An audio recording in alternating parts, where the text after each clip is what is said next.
Now, President of the Jamaica Football Federation, JFF, Michael Ricketts, has made a commitment to provide financial support to past players who have fallen on hard times. More in this report.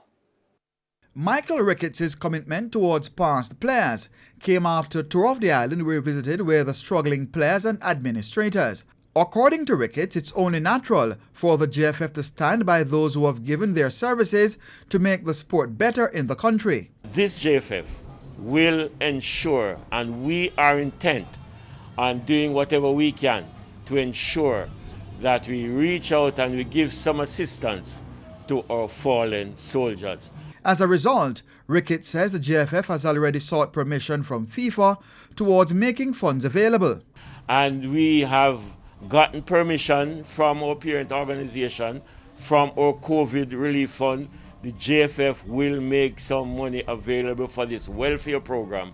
We want to ensure that we reach out and we connect with some of our past players who are not doing well.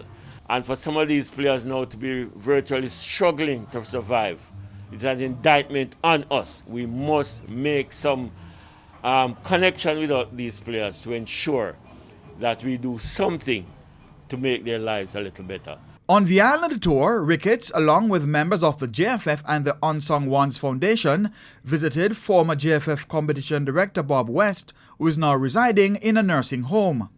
Their next stop was in St. Elizabeth, where they visited former FIFA referee Dwight Royal, who was paralyzed after a motor vehicle accident in November 2017. Former national player Boise Nicholson, who is suffering from Parkinson's disease, was also visited in Westmoreland. Nicholson previously coached Reno and was the first coach to win the Da Costa Cup in the parish with Froome Technical. The group also stopped with former national defender Robert Andrews.